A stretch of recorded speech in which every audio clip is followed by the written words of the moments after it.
Time to float! Hello YouTube. Hi, this month is October, which means we're going to have lots of scary monsters and people dressing up. So that means with the recent It movie, people are probably going to be dressing up as clowns and try to do the It voice. And I thought it'd be fun if I could teach you how to do both the Pennywise clowns. Also, I like cringing reviews on topical stuff. I'm going to be teaching you guys how to do the Pennywise voice, both versions of them. To point out the key differences, I'm going to be calling the 1990 version the Tim Curry voice and the 2017 the Bill Skarsgård voice. After seeing the films, I'm going to give you my perspective of what both actors are trying to do, trying to characterize this clown. Let's start with the 1990 Tim Curry version. The 1990s It starred Tim Curry, who was actually a voice actor.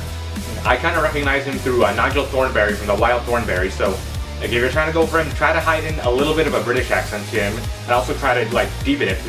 Also try to put in a little chesty in it, also kind of, not necessarily deep, but also put it in chest, like you're trying to cough him, The best I can give you is kind of, if you can do like a Morgan Freeman impression, that's kind of like you're a little bit halfway there. Do that, but at least try to add a British accent.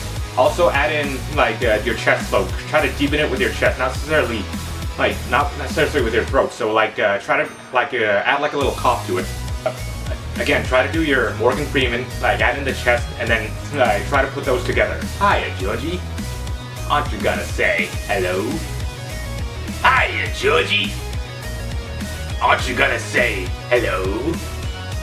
Oh, come on, bucko. Very wise, Georgie. I, Georgie, am Pennywise the dancing clown. You are Georgie. What I kind of saw in the Tim Curry version, that he tried to, even though this guy was like an entity, he tried to perceive himself into other people's mind, because none of the other people can saw him. Because no one else can saw him except the people he was after, so all the Losers Club. So when you have a voice actor, you try to at least be heard as loud as you can through the mic. He tried to at least drive the kids and all these people insane. He also tried to make them go insane and kind of loopy, which is also adding to the fact that he looked like a clown, so that kind of helped too. Don't be afraid to actually scream, and subtlety was not the biggest theme in this kind of movie.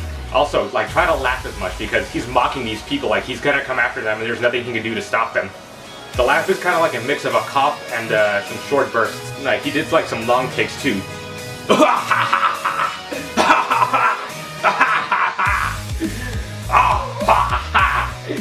See ya tonight! Don't stay out before the lights do! So that's kind of my take on the Tim Curry voice. Now let's move on to the recent It movie that starred Bill Skarsgård. In an interview with Bill Skarsgård, he kind of stated that Pennywise hates kids, but yet he loves playing with his food. He's necessarily trying to build up on their fear, but keep in mind that these are actually kids, so it didn't take a lot for them to scare them. He didn't talk as much as Pennywise to the kids as much as he did to Georgie. He enjoys what he does. He likes playing with his food, so he's kind of in love with tormenting them. So he try to have a little bit of fun when you're trying to do this kind of voice. If you're trying to do the Bill Skarsgård Pennywise. There's another voice actor on YouTube named Mr. Betty Kruger, who says basically all you have to do is the Scooby-Doo voice. I'll put a link somewhere around here. Ray Randy, what are we gonna do today? Actually was what I thought is actually kind of a Swedish accent. Because the actor who played him, Skarsgård, is actually from Sweden, is a Swedish actor. So not necessarily try to copy Scooby-Doo, but at least try to learn a little bit of a Swedish accent and try to kind of deepen your throat a little bit. Assuming a lot of you, if you've watched YouTube, you've probably seen at least a couple of PewDiePie videos, so study how PewDiePie talks and then try to at least put some of that into this kind of voice. When Pennywise was talking to Georgie underneath the sewer, what I saw that he wasn't trying to scare Georgie, he was actually trying to lure him. He was actually trying to lure Georgie in closer and closer, so he didn't want to scare him, not scream or at least talk too much. So he at least tried to be as funny, so that's why kind of the clown part comes in. He's trying to think it's all safe and there's nothing bad gonna happen, because what harm could a clown possibly do back in the day? The actual voice itself, again, try to throw in a little bit of a Swedish accent. Hello, Georgie. I'm Pennywise the dancing clown.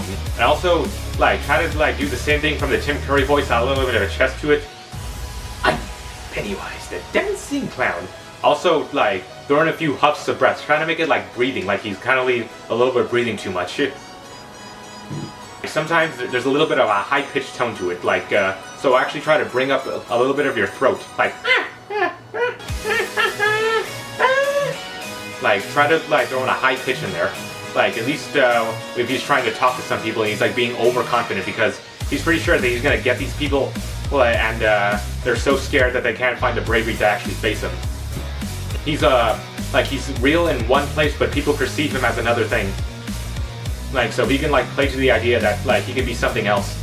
Like because clowns are maybe real, but yet like, kind of in the book and in the novel he's like another entity. But yet he has to play to the idea like something familiar. Like when he's like a little bit overconfident, he like kind of talks with like a softer like tone and like the high pitch. So, well, I'm Pennywise, the dancing clown. You are Georgie.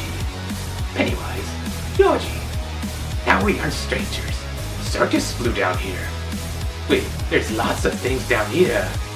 Hot dogs, pizza, and popcorn. Is that your favorite? the Losers Club actually found out that they weren't afraid of Pennywise and they can actually fight back. He kind of like loses a little bit of control. Like he can only go so much in power, so he has to like kind of fight them. Lose a little bit of the high-pitchedness, like he's struggling to keep these kids like in their like grasp, like show a little bit of his anger, and like he's getting like a bit of annoyed with these kids. Like when Pennywise had Bill in his arms and he tried to negotiate with him now because he's losing control and he may have to settle on one kid.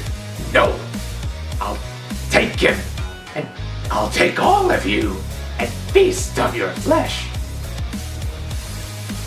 Or I'll take him and leave all of you to grow old.